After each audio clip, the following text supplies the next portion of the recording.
வணக்கம். நான் டாக்டர் லக்ஷ்மி ஜெயின் ஹாஸ்பிட்டல்லேருந்து பேசுகிறேன்.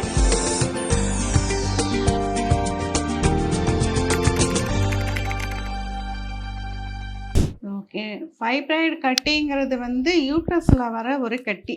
அது பொதுவாக இந்த மசில் லேயர்லேருந்து மசில் செல்ஸ்லேருந்து வர்றது தான். ஸோ அதுக்கு மயோமான்னு கூட நம்ம சொல்லுவோம். அது என்ன பண்ணணும், ஜென்ரலாக நம்ம சொல்கிறதுக்கு பதிலாக அது டிபெண்ட்ஸ் அப்பான் தி பேஷண்ட் ஏஜ். அவங்களுக்கு குழந்தை இருக்கா இல்லையா, அவங்களுக்கு இதனால் ஏதாவது தொந்தரவு இருக்கா இல்லையா அப்படிங்கிறத பொறுத்து தான் ட்ரீட்மெண்ட் மாறுபடும். இப்போ சப்போஸ் ஒரு ஃபைப்ராய்டு இருக்குது, அவங்களுக்கு பெயின் இருக்குது, ப்ளீடிங் இருக்குது அப்படின்னா அந்த ஃபைப்ராய்டு தொந்தரவு கொடுக்குதுன்னு அர்த்தம். ஸோ ஃபைப்ராய்டு எந்தெந்த இடத்துல இருக்குங்கிறத முதல்ல தெரிஞ்சுக்கலாம். ஒரு யூட்ரஸ் நார்மலாக 3 லேயராக பிரிப்போம் நம்ம. இன்னர் மோஸ்ட் லேயர் எண்டோமெட்ரியம் சொல்லுவோம். இதுக்கு ரெண்டுத்துக்கும் நடுவில் மயோமெட்ரியம் சொல்லுவோம். ஸோ ஃபைப்ராய்டு வெளியேருந்து யூட்ரஸுக்கு வெளியேருந்து ப்ரொஜெக்ட் ஆகிட்டு வருது, அவுட்டர் கோட்லேருந்து வருதுன்னா அது சப்சீரோசல் ஃபைப்ராய்டுன்னு சொல்லுவோம். அதுக்கு மோஸ்ட்லி எந்த ட்ரீட்மெண்ட்டும் தேவைப்படாது. ஏன்னா அது எந்த தொந்தரவும் பண்ணாது. எப்போ தொந்தரவு கொடுக்கும்னா ரொம்ப பெருசாகி அந்த உள்ளுக்குள்ளே அந்த ஃபைப்ராய்டு கட்டியில் உள்ளுக்குள்ளே இந்த டிஷ்யூஸ் டீஜென்ரேட் ஆகுறப்ப அது பெயின் கொடுக்கும். மற்றபடி வேறு எந்த தொந்தரவும் அது கொடுக்காது, பெரும்பாலும் கொடுக்காது. இன்னொன்று இன்ட்ராமியூரல் ஃபைப்ராய்டு, அதாவது இந்த மசில்குள்ளே உள்ள ஃபைப்ராய்ட்ஸ். அது ஒரு சிலருக்கு நிறைய கூட இருக்கும். பட் அது சைஸ் 2 சென்டிமீட்டர்லாம் இருக்கலாம், 10 சென்டிமீட்டர்லாம் இருக்கலாம், எவ்வளோ வேணாலும் இருக்கலாம். அந்த மாதிரி கட்டி பெரும்பாலும் பிரச்சனை கொடுக்கும். எப்படின்னா ப்ளீடிங் அதிகமாக போகும் அவங்களுக்கு. மாதம் மாதம் பீரியட்ஸ் வரும், ஆனால் ப்ளீடிங் ரொம்ப நாள், அது 10 நாள் 15 நாள் அப்படின்னு போய்கிட்டே இருக்கும். ஸோ ப்ளீடிங் யூஸ்வலாக அரெஸ்ட் ஆகாது. அந்த இன்ட்ராமியூரல் அப்படிங்கிற ஃபைப்ராய்டு இந்த மாதிரி தொந்தரவுகள் கொடுக்கும். இன்னொன்று எண்டோமெட்ரியம், அதுக்குள்ளே, அதாவது சப்மியூக்கஸ், அதுக்கு உள்ளேருந்து எண்டோமெட்ரியம் பக்கத்துலேருந்து வரும். அதுவும் ரொம்ப ப்ளீடிங் கொடுக்கும், அதுவும் ரொம்ப தொந்தரவு கொடுக்கும். இப்போ இதே இது இப்போ சப்மியூக்கஸ் ஃபைப்ராய்டு அப்படின்னா, ஒரு கல்யாணம் ஆன புதுசில் ஒரு யங்ஸ்டருக்கு வருது அப்படின்னா அந்த லேடிக்கு கருத்தரிக்கிறதுக்கும் சிரமம் இருக்கும். ஏன்னா கரு தங்காது. அப்படியே தங்கினாலும் அந்த ஃபைப்ராய்டு மேலே அந்த கரு இம்ப்ளான்ட் ஆச்சுன்னா அது அபார்ட் ஆயிரும். அந்த மாதிரி தொந்தரவுகள் கொடுக்கும் யங்ஸ்டர்ஸுக்கு. சில கட்டிகள் என்ன ஆகும்னா, சில கட்டி இன்ட்ராமியூரலாகவே இருக்கும்.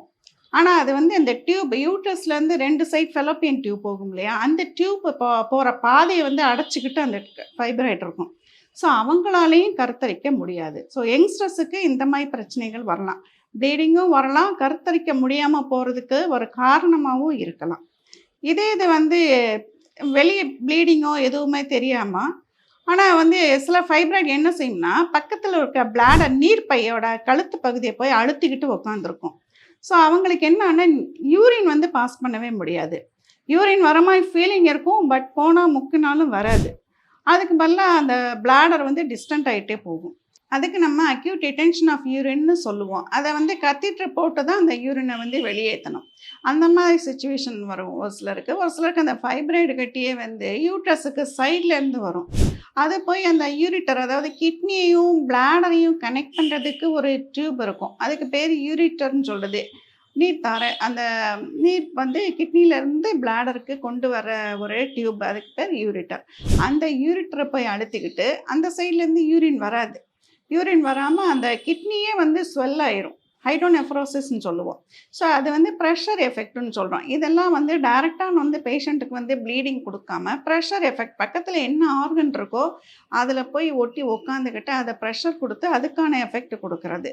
ஸோ அந்த ப்ரெஷர் எஃபெக்ட் இருந்தாலும் அது ஃபைப்ராய்டு கண்டிப்பாக ட்ரீட்மெண்ட்டு கொடுக்கணும். இப்போ இதே இது ஒரு சில பேஷண்ட்ஸ் சும்மா வேறு ஏதோ ஒரு காரணத்துக்காக பெயின் அப்டமனோ இல்லை ரொட்டீன் செக்கப்லேயோ போய் ஒரு ஸ்கேன் எடுத்திருப்பாங்க. அந்த ஸ்கேன் எடுக்கையில் பார்த்தா அந்த யூட்ரஸில் ஒரு 2 சென்டிமீட்டருக்கு ஒரு ஃபைப்ராய்டு, இல்லை 3 சென்டிமீட்டருக்கு ஒரு ஃபைப்ராய்டுன்னு கொடுத்துருப்பாங்க. பட் அந்த பேஷண்ட்டுக்கு எந்த ஒரு கஷ்டமும் இருக்காது. பெயினோ ஒரு ப்ளீடிங் அதிகமாக போகுதோ எந்த ஒரு சிம்டமும் இருக்காது. ஸோ அந்த மாதிரி ஃபைப்ராய்டு நம்ம ட்ரீட்மெண்ட்டே கொடுக்க வேண்டாம். அதை ஜஸ்ட்டு ஃபாலோ பண்ணிக்கிட்டால் போதும். அதாவது இந்த ஸ்கேன் எடுத்துகிட்டு ஒரு 6 மாதம் கழித்து மறுபடியும் ஒரு ஸ்கேன் எடுத்து பார்த்தோம்னா அந்த சைஸ் வந்து ரொம்ப சடனாக பெருசாகுதா இல்லையா அப்படிங்கிறத நம்ம வந்து கண்டுபிடிக்கலாம். சப்போஸ் வந்து 2 சென்டிமீட்டரில் இருந்த ஃபைப்ராய்டு வந்து ஒரு 6 மாசத்துல ஒரு 5 சென்டிமீட்டரோ 6 சென்டிமீட்டரோ சடனாக வளருது அப்படின்னா அது வந்து கண்டிப்பாக வந்து நம்ம வந்து ரிமூவ் பண்ணியே ஆகணும். ஏன்னா அது வந்து கேன்சர் ஸ்டேஜுக்கு போகுது அப்படின்னு அர்த்தம். இப்போ ஃபைப்ராய்டு கட்டி வந்து பொதுவாக வந்து பினைன், அதாவது கேன்சர் இல்லாத கட்டிகள் தான். ரொம்ப ரேராக ஒரு 1000த்துல ஒரு பேஷண்ட்டுக்கு அது வந்து கேன்சராக மாறுறதுக்கு வாய்ப்புகள் இருக்குது. இதே இது வந்து அதாவது 50 வயசுக்கு மேலே மெனப்பாஸ்லாம் வந்ததுக்கப்புறம் சில பேர் வந்து ப்ளீடிங் சொல்லிட்டு வருவாங்க. பார்த்தா அந்த அந்த யூட்ரஸில் வந்து புதுசாக அந்த ஃபைப்ராய்ட் வளர்ந்துருக்கும். முன்னாடி இருந்திருக்கும். பட் இப்போ சமீபமாக அது வந்து பெருசாக வளர்ந்துருக்கும். அதுலேருந்து ப்ளீடிங் வந்துட்டுருக்கும். ஸோ அது வந்து மோஸ்ட்லி அது வந்து கேன்சர் கட்டியாக இருக்கும். இப்போ மெனோபாஸுக்கு அப்புறம் ஒரு ஃபைப்ராய்டு வளர்ந்து வருது அப்படின்னா அது வந்து கேன்சர் கட்டியாக தான் இருக்கும் பெரும்பாலும் அது. ஸோ இந்த மாதிரி நம்ம வந்து டிபெண்ட்ஸ் அப்பான் தி சைஸ் அந்த சிம்டம்ஸ். சைஸ் பெருசாக இருக்குது அப்படின்னா அந்த ஃபைப்ராய்டை வந்து ரிமூவ் பண்ணணும். இல்லை அது வந்து பிரச்சனை கொடுக்குது அப்படின்னாலும் அந்த ஃபைப்ராய்டை ரிமூவ் பண்ணணும். ஸோ இப்போ வந்து அடுத்த கேள்வி என்னென்னா, ஃபைப்ராய்டு மட்டும் எடுக்கலாமா, கர்ப்பப்பையும் சேர்ந்து எடுக்கணுமா அப்படின்னு வரும். இப்போ சின்ன வயசு குழந்தை வந்து இன்னும் ஒரு குழந்தை வேணும், நம்ம அந்த யூட்ரஸ் வேணும் அப்படின்னு நினச்சோம்னா ஃபைப்ராய்டு மட்டும்தான் எடுக்கணும். கர்ப்பப்பை எடுக்க தேவையில்லை. அந்த மாதிரி கண்டிஷனில் நம்ம லேப்ரோஸ்கோப்பிலே எவ்வளோ பெரிய ஃபைப்ராய்டாக இருந்தாலும் எடுத்துடலாம். மேபி சிங்கிள் அல்லது 2, 3 ஃபைப்ராய்டு இருந்தாலும் அதை வந்து லேப்பில் எடுத்துடலாம். இதே இது வந்து 40 இயர்ஸ்க்கு மேலே ஆகிடுச்சு, 45 நியரிங் மெனோபாஸ் தான், ஆனால் நிறைய ஃபைப்ராய்டு இருக்குது. ஒரு ஃபைப்ராய்டு எடுத்தாலும் இன்னொரு ஃபைப்ராய்டு வளர்கிறதுக்கு வாய்ப்புகள் இருக்குது. ஸோ அதில் அந்த ஸ்டேஜில் வந்து நம்ம அந்த இவங்களுக்கு போய் நம்ம வந்து கர்ப்பப்பையோடு சேர்த்து எடுக்கிறது தான் நல்லது. ஸோ அந்த ஃபைப்ராய்டு எடுக்கணும்னு முடிவு பண்ணியாச்சு அப்படின்னா எந்த மாதிரி சர்ஜரி பண்ணலாம்? மோஸ்ட்லி வந்து லேப்ரோஸ்கோபிக் சர்ஜரி பண்ணுறது ரொம்ப நல்லது. வெறும் ஃபைப்ராய்டு எடுக்கிறதா இருந்தாலும் சரி, இல்லை கர்ப்பப்பையோடு சேர்த்து எடுக்கிறதா இருந்தாலும் சரி, லேப்ரோஸ்கோபிக் சர்ஜரி வந்து ஒரு பெஸ்ட் ஆப்ஷனாக இருக்கும். ஏன்னா பேஷண்ட் வந்து சீக்கிரமே அவங்க வேலையை ரொட்டீன் லைஃபுக்கு போயிடலாம். பெயின் அவ்வளோவா இருக்காது, தழும்பு இருக்காது. எந்த பிரச்சனையும் இல்லாமல் பண்ணால் லேப்ரோஸ்கோப்பியில் பண்ணுறது நல்லது. இல்லை லேப்ரோஸ்கோப்பி வேணாம், அப்படி ஏதோ ஒரு பிரச்சனை இருக்குது அப்படின்னா நம்ம ஓப்பன் டைப் சர்ஜரியும் பண்ணலாம். எதுவாக இருந்தாலும் மயோமெக்டமி, அதாவது ஃபைப்ராய்டு மட்டும் எடுக்கிறதுனாலும் சரி, யூட்ரஸோடு சேர்ந்து எடுக்கிறதுனாலும் சரி, ஓப்பன் டைப்லேயும் பண்ணிக்கலாம்.